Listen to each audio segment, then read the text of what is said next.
Hello friends, SRS Jain स्टडी.com में आपका स्वागत है।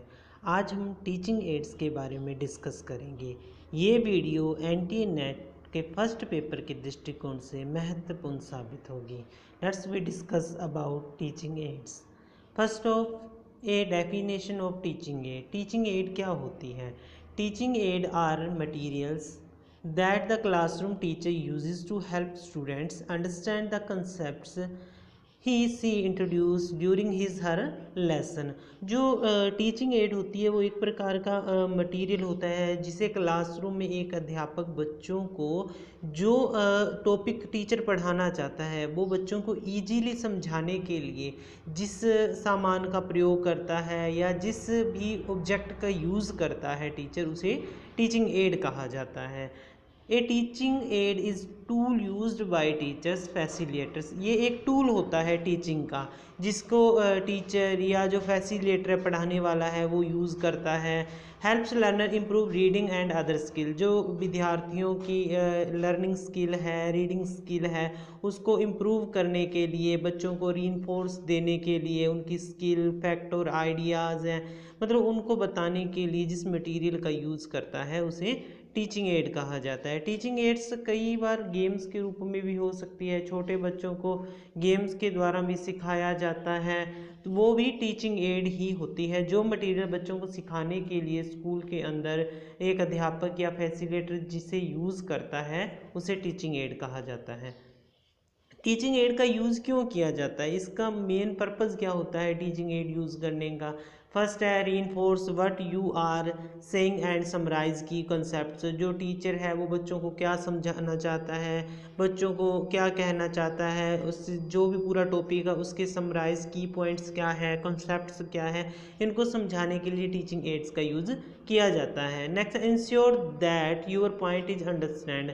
इससे इंश्योर हो जाता है, ये अध्यापक मानकर चलता है कि विद्यार्थी को जो वो पढ़ा रहा है रियल ऑब्जेक्ट्स की हेल्प से या जिन चीज़ों की मदद से बच्चों को समझाना चाहता है बच्चे इजीली अंडरस्टैंड कर लेंगे।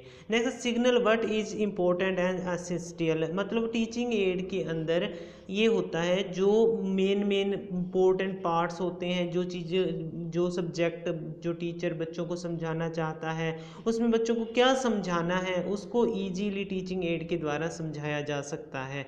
उसके बाद में अनएबल स्टूडेंट टू विजुलाइज और experience something that is impractical to see और डू इन रियल लाइफ। मतलब कई बार क्या होता है, कई ऐसे एक्सपेरिमेंट्स होते हैं, कई ऐसे ऑब्जेक्ट्स होते हैं जो बच्चों ने अपनी रियल लाइफ के अंदर नहीं देखे होते, तो टीचर क्या करता है उससे रिलेटेड मॉडल का यूज़ करके, फ़ोटोज़ का यूज़ करके या खिलौनों का यूज़ करके जो होते हैं इनका प्रयोग करके बच्चों को सिखाने की कोशिश करता है टीचिंग एड के द्वारा। नेक्स्ट, एंगेज और stimulate students other senses in the learning process.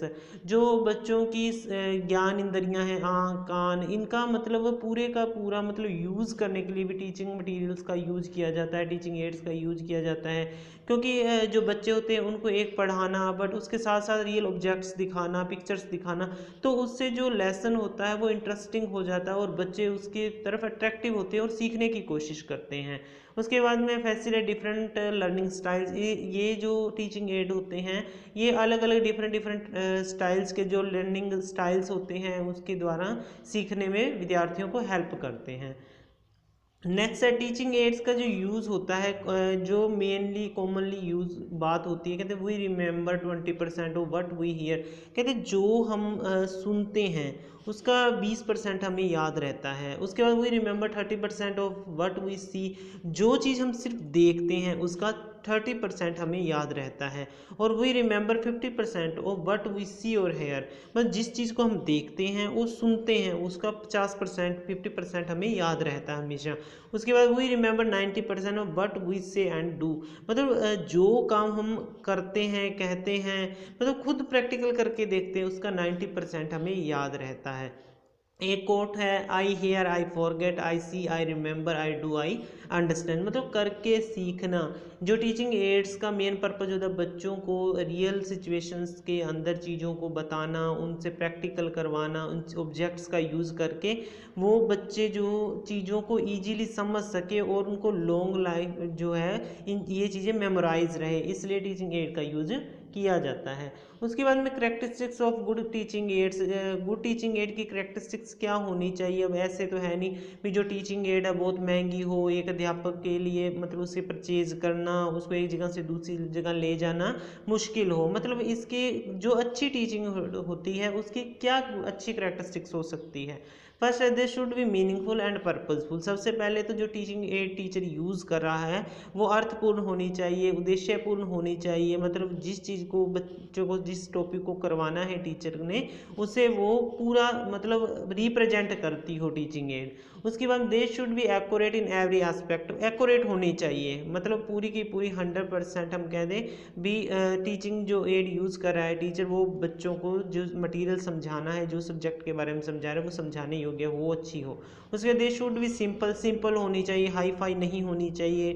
उसके बाद दे शुड बी चीप, मतलब सस्ती होनी चाहिए, ज़्यादा महंगी ना हो जो अध्यापक है उसके ऊपर इकोनॉमिकली बर्डन बढ़े अगर महंगी होगी। उसके बाद में they should be improved as far as possible, मतलब ये जो टीचिंग एड है इम्प्रूव की जा सके टाइम टू टाइम, ऐसी भी होनी चाहिए। उसके बाद में they should be large enough to be properly seen by the student for whom they are meant, मतलब जो टीचिंग एड है ऐसी होनी चाहिए भी बच्चे जो क्लास में बैठे हैं वो इजीली उसे देख सके, उनको विजुअल होनी चाहिए, उनको दिखनी चाहिए भी टीचर जो करवा रहा है वो हमें दिखाई दे रही है चीज़ें अच्छी तरह से।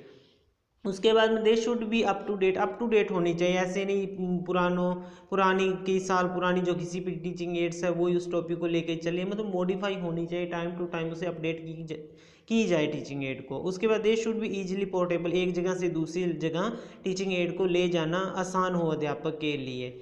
उसके बाद में है डेफिनेशन, जो टीचिंग एड होती है मेनली 3 प्रकार की मानी जाती है।